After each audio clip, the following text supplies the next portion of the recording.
We are Rosa RUILOBA and François de VIEILLEVILLE from AGENIUM Space, and we would like to give you a short presentation about the work our team is performing in the context of the CORTEX project concerning deep learning processing for improving small sat capabilities. AGENIUM Space is a young French company expert in deep learning methods and their application to image analysis in the Earth observation domain.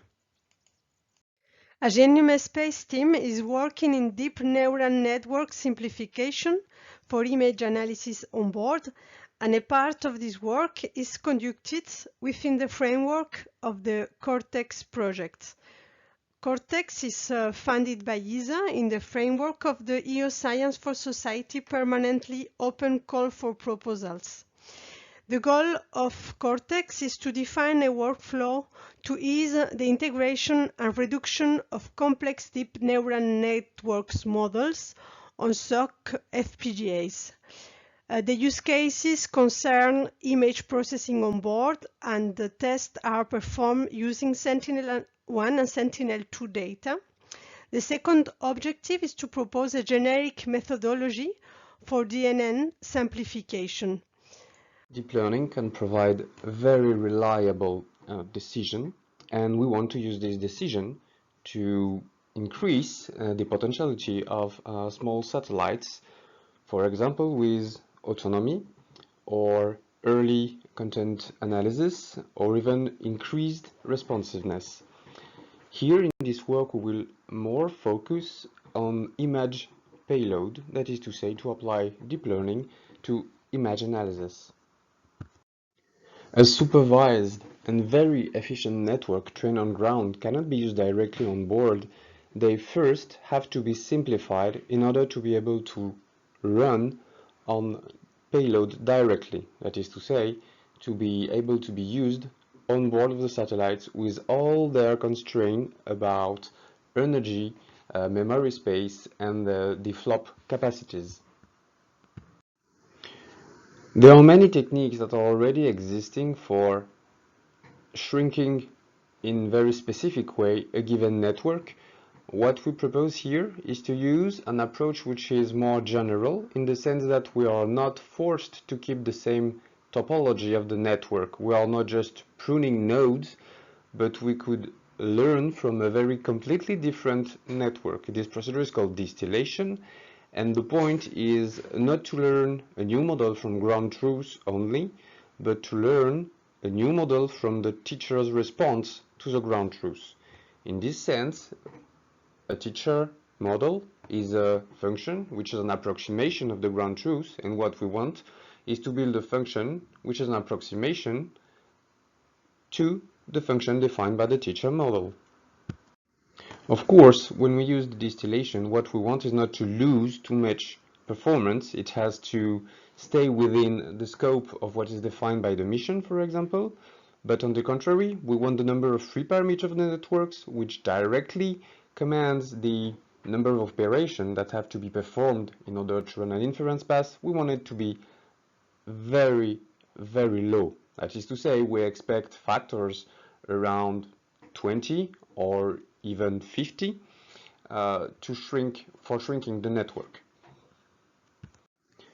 To use every single piece of information, the distillation is controlled by an energy process. That is to say, you just want to minimize a given energy. This energy is, as mentioned, computed from the logits of the master model, but we can also benefit from the ground truth and use the prediction of the student model on the ground truth to run some metrics to have some clues about what's going on during the training. The CORTEX project contains several use cases. Here we will mainly show two use cases. Both cases presented are classification problems, which are run with a VGG16 model. Here in the first use case, we deal with ship detection on Sentinel-2 images with using 5-band as input. And what we can see is that we have a master model which is running pretty well, and that we have trained a student model which achieved a reduction factor in number of free parameters around 66, which has a pretty decent precision, though we lost a little bit of recall. So this is a very encouraging result, and we hope to do better during the project. Here, for this classification use case, which is the second one in the CORTEX project, we deal with ocean features, which is to determine different aspects of water from a very specific acquisition mode in Sentinel-1, which is the wave mode. Given the different class, we have various results, but globally we're most of the time above 50%, which is of course a bare minimum. We expect to, of course, do better for some classes which are a bit below, and we hope to have better results for the end of the project.